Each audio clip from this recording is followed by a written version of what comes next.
Hola, un saludo para todos, ¿cómo están? Espero que se encuentren súper bien. Mi nombre es Catalina Botero, soy maestra de lengua castellana aproximadamente hace 17 años. Soy licenciada en Humanidades y Lengua Castellana, magíster en Educación y actualmente estoy cursando un doctorado en Educación con énfasis en investigación y formulación de proyectos educativos.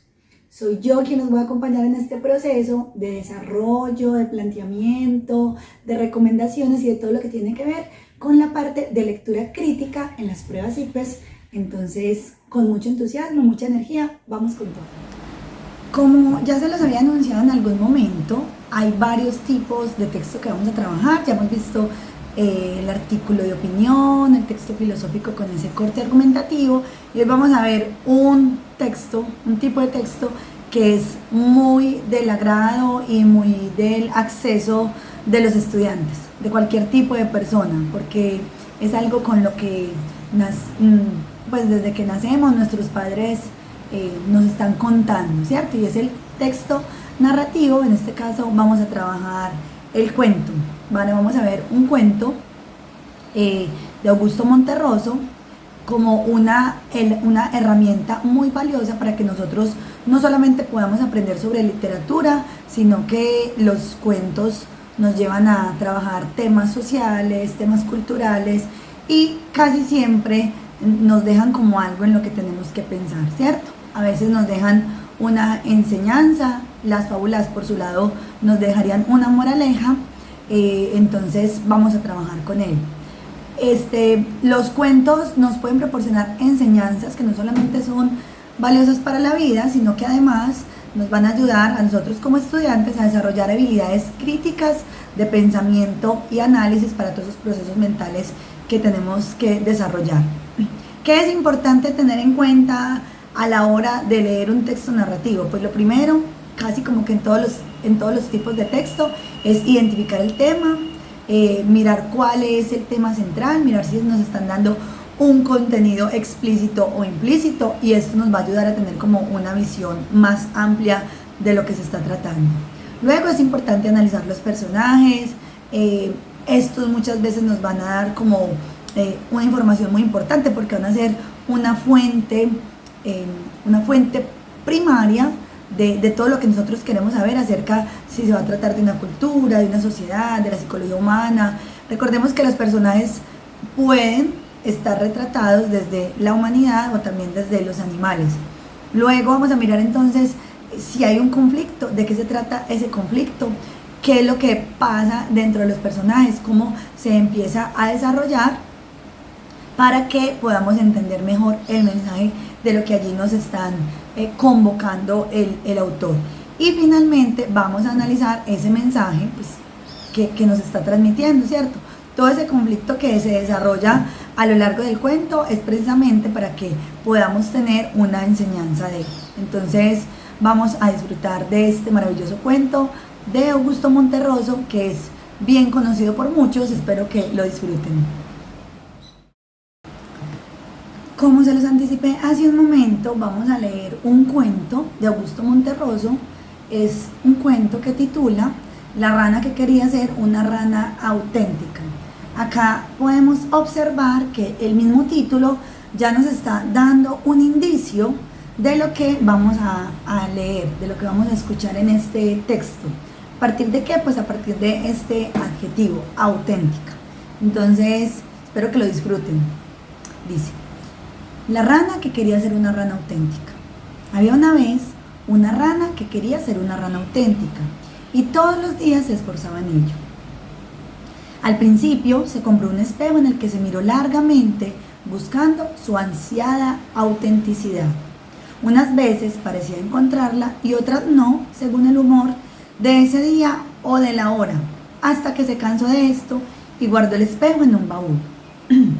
Por fin pensó que la única forma de conocer su propio valor estaba en la opinión de la gente, y comenzó a peinarse y a vestirse y a desvestirse cuando no le quedaba otro recurso para saber si los demás la aprobaban y reconocían que era una rana auténtica.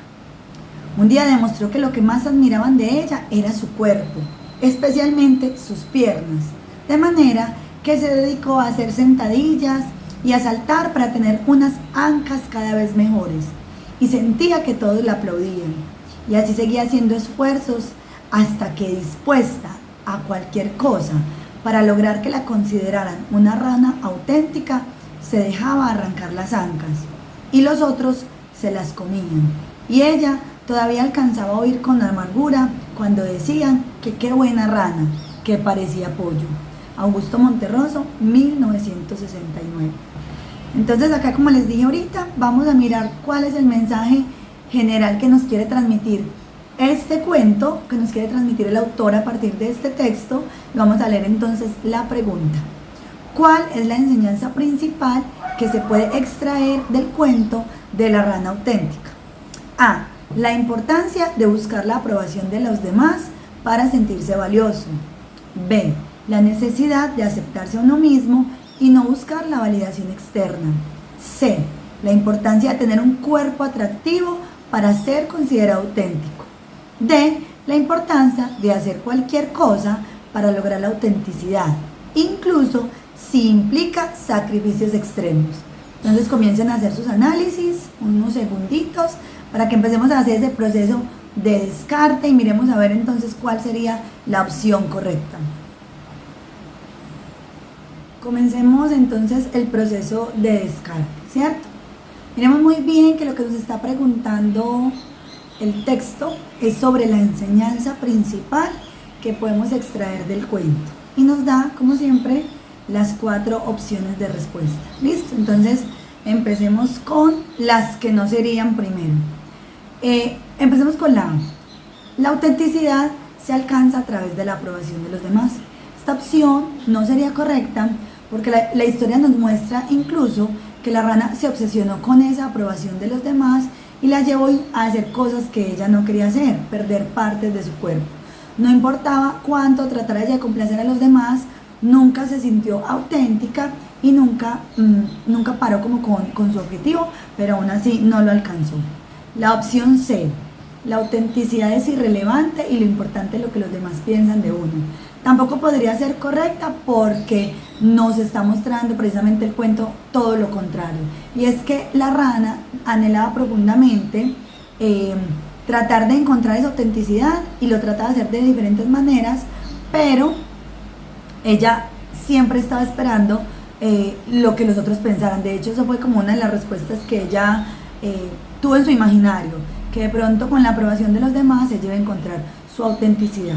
Y en la opción B, cuando nos dice que la autenticidad no es posible de alcanzar, nos muestra que no, esta opción no podría ser correcta, pues si bien es cierto que ella no alcanzó esta autenticidad por los medios correctos, pues porque intentó y al final la historia nos muestra que su final fue, mejor dicho, fallido, porque en medio de buscar ese valor la confundieron con un pollo, o sea, terminó siendo algo que ella no era. Es posible, sabemos que dentro de otro contexto sería posible encontrar esa autenticidad. Por descarte, pues ahí como por razones que en esta ocasión serían casi que muy evidentes, podemos decir que la opción correcta es la B. La autenticidad se alcanza a través del esfuerzo personal y la reflexión interna es la respuesta correcta. Primero tendríamos que tener como muy claro nosotros lo que tiene que ver como con ese tema, o sea, que nosotros podamos saber de qué es lo que estamos hablando, pues para que podamos enfocarnos en esta respuesta. Ya sabemos que la autenticidad no se logra a través de la aprobación de los demás, ni por la apariencia física, sino por esa reflexión interna que hace uno de sí mismo y lo que realmente pues valora en la vida. Entonces comprobemos que la respuesta correcta sea la B. Muy bien. Y aquí podemos ver que este cuento, pues aparte de ser corto, sencillo, es muy sustancioso, puesto que nos deja una muy buena enseñanza en estas épocas donde las redes sociales nos llevan a perder a veces precisamente nuestra identidad y nuestra autenticidad. Entonces, que aparte de este ejercicio de selección, nos quede esta enseñanza para la vida. Dentro de las recomendaciones ya pude anticiparles como un poquito ahorita cuando les estaba presentando el tema. Ahora se los voy a hacer más explícito y les voy a dar un súper recomendado que a mí me encanta y espero que ustedes también, cuando lo conozcan, se apasionen mucho con él. Entonces, recomendaciones: primero, identificar el tema. Es importante que identifiquen el tema central del cuento, que puede ser explícito o implícito. Esto puede ayudar a comprender mejor el mensaje general del cuento. Analizar los personajes. Los personajes en un cuento pueden ser una fuente valiosa de información sobre la cultura, la sociedad y la psicología humana. Animar al estudiante a analizar las personas del cuerpo, identificar sus motivaciones, acciones y reacciones. Esto puede ser útil para entender cómo los personajes surgen de la trama del cuento y cómo se relacionan con el tema general. Identificar el conflicto. Casi todos los cuentos tienen algún tipo de conflicto que se desarrolla entre los personajes o dentro de ellos mismos. Ayudar al estudiante a identificar el conflicto y cómo se resuelve puede ayudar a comprender mejor el mensaje general del cuento y a ver cómo se relaciona con la vida real, ahí como pudimos ver en el de La Rana, en el de Augusto Monterroso. Analizar el mensaje. Cada cuento tiene un mensaje o enseñanza central que el autor quiere transmitir al lector. Pedir al estudiante que identifique este mensaje y que piense en cómo se puede aplicar a la vida cotidiana puede ser útil para desarrollar habilidades críticas de pensamiento y análisis. Entonces miren que las recomendaciones son muy fáciles, siempre implican pues también buscar algo que tenga que ver como con la lectura, y como les dije, les voy a recomendar un canal de YouTube que es de un señor que se llama Hernán Casiari. Él hace una recopilación de textos, de cuentos, y casi que hace como unas adaptaciones para que sean leídos como rápidamente. Entonces tiene toda una colección de más de 100 cuentos, pues obviamente de otros autores, que él lo que hace es narrarlos, y yo sé que les va a encantar porque tiene un tono de voz que es muy atrapante. Las adaptaciones que hace son muy enriquecedoras, pues en cuanto a que inmediatamente uno comienza a escucharlo, ya está ahí como conectadísimo. Entonces búsquenlo, Hernán Casiari, en YouTube, y espero que lo disfruten muchísimo.